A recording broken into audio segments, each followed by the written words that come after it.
Hello, আসসালামু আলাইকুম। আজকে আমরা ফটোশপের ১৭ নম্বর ক্লাসে দেখব কিভাবে ভ্যানিশিং পয়েন্ট নিয়ে কাজ করতে হয়। ভ্যানিশিং পয়েন্টটা এমনভাবে কাজ করে কোনো একটা ডিজাইনের উপরে আমরা যদি এই ভ্যানিশিং পয়েন্টের মাধ্যমে পিকচারটা অ্যাপ্লাই করি সেক্ষেত্রে বোঝাই যাবে না যে এটা আলাদা করে বসানো হয়েছে। এই ছোট্ট একটা কাজ দিয়ে অনেক সুন্দর সুন্দর ডিজাইন তৈরি করা যায়। এর জন্য আমরা ফটোশপটা ওপেন করছি।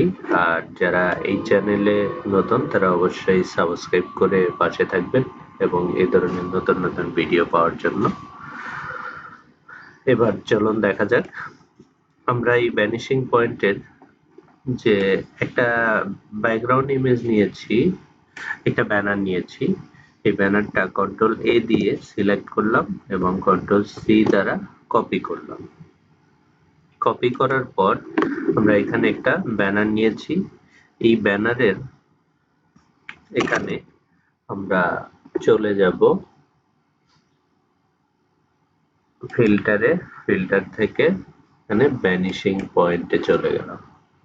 ভ্যানিশিং পয়েন্টে চলে গেলে আমরা একটু বড় করে নেই, কন্ট্রোল 0 প্রেস করলাম, এটা একটু বড় হয়ে গেল। এবার এখান থেকে আমরা এই কর্নারটায় একটা ক্লিক করব। আমরা এই ব্যানারের যে বিলবোর্ডের যে এরিয়াটা আছে এই এরিয়াতে লাগলে আরো বড় করে নিব।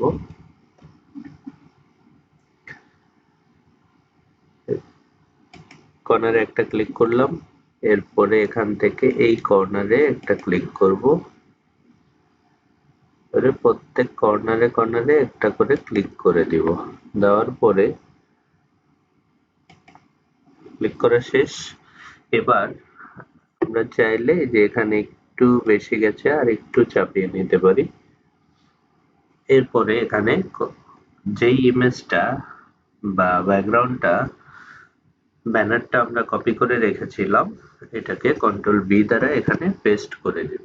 পেস্ট করার পর এবার এটা অনেক বড় দেখাচ্ছে। আমরা এখানে এই যে ট্রান্সফর্ম আছে এই ট্রান্সফর্মের মাধ্যমে এটাকে ছোট করে নিব।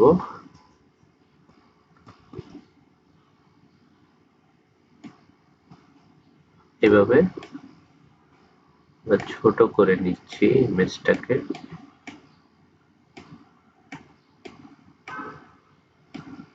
আমরা এই যে বিলবোর্ডটা আছে এই বিলবোর্ডের ঠিক সাইজে নিয়ে আসবো।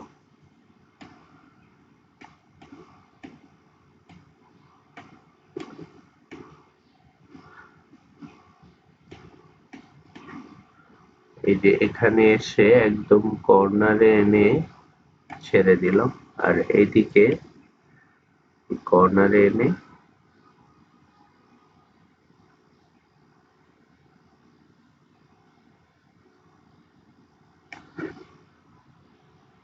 এখানে যদি আমরা একটু বেশিও রাখি তাতেও সমস্যা নেই। এরপরে এখান থেকে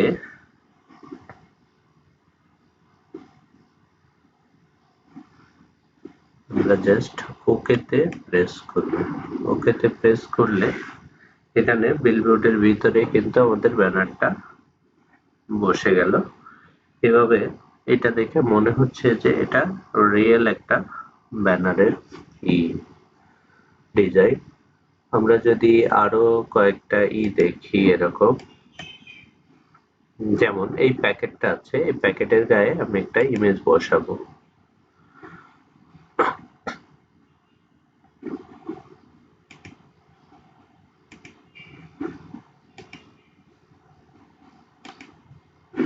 এই ইমেজটা আমরা ওই প্যাকেটের যে আছে ওখানে বসাবো। কন্ট্রোল এ আমি যতটুকু বসাবো ওই অংশটুকু সিলেক্ট করে নিচ্ছি, পুরোটা বসাবো না। এটুকু নিলাম, কন্ট্রোল সি দ্বারা কপি করলাম।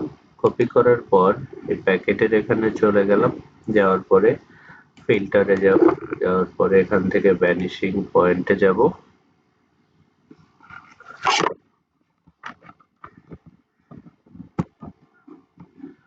ভ্যানিশিং পয়েন্টে গেলাম। ভ্যানিশিং পয়েন্টে যাওয়ার পর কন্ট্রোল 0 দ্বারা এটাও একটু বড় করে নিচ্ছি। নেওয়ার পর এখান থেকে এই অ্যারোতে ক্লিক করব, এই কর্নারে ক্লিক করব আর এখান থেকে এই কর্নারে ক্লিক করব। এভাবে আমার যে বর্ডারটা আছে এই বর্ডারটাকে সিলেক্ট করে দিব। সিলেক্ট করে দিলাম। এবার কন্ট্রোল ভি দ্বারা এখানে পেস্ট করে দিলাম ইমেজটাকে। পেস্ট করার পরে এখানে ট্রান্সফর্মে ক্লিক করব। ট্রান্সফর্মে ক্লিক করার পর এই ইমেজটাকে আমরা ছোট করে নিব। অনেক বড় আছে, এটাকে ছোট করে নিচ্ছি।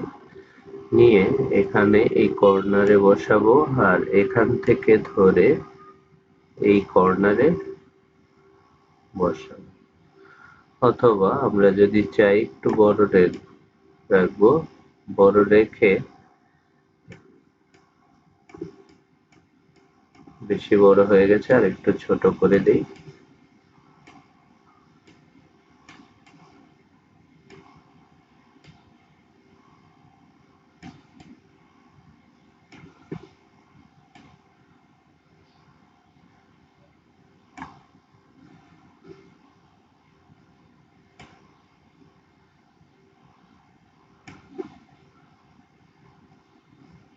এবার এখান থেকে আমরা ওকে করে দিব।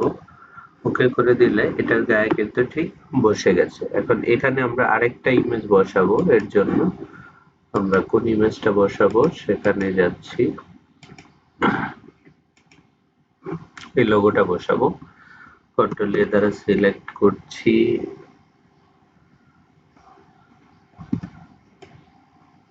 আচ্ছা, এই লোগোটাকে আমরা লেয়ারে যাই, উইন্ডো থেকে লেয়ার, কন্ট্রোল ধরে এখানে একটা ক্লিক করলাম, লোগোটা সিলেক্ট হয়ে গেল। কন্ট্রোল সি দ্বারা কপি করলাম। এবার যেখানে বসাবো ওই জায়গায়, এবার এখানে চলে গেলাম।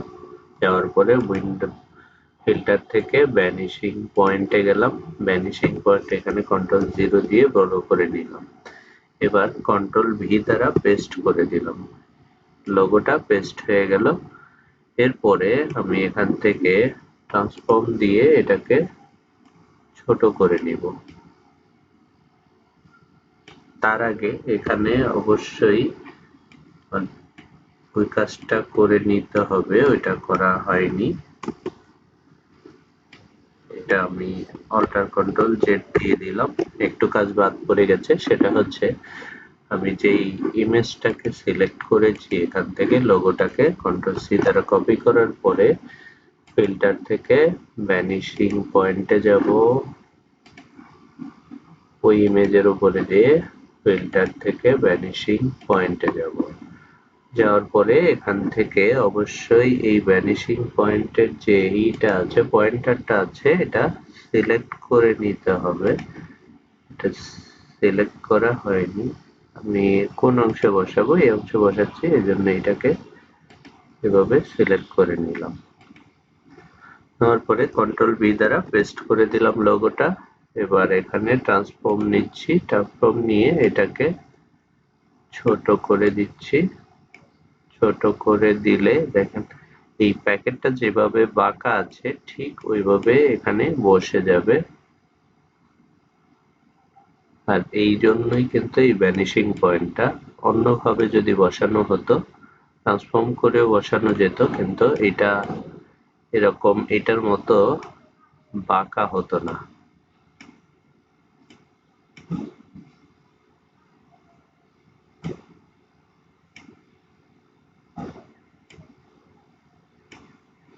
এবার আমি যদি এখানে ওকে করি, ওকে করলে দেখেন প্যাকেটের গায়ে ঠিক বসে গেল। এভাবে ভ্যানিশিং পয়েন্টের মাধ্যমে আমরা বিভিন্ন ধরনের ডিজাইন তৈরি করতে পারি।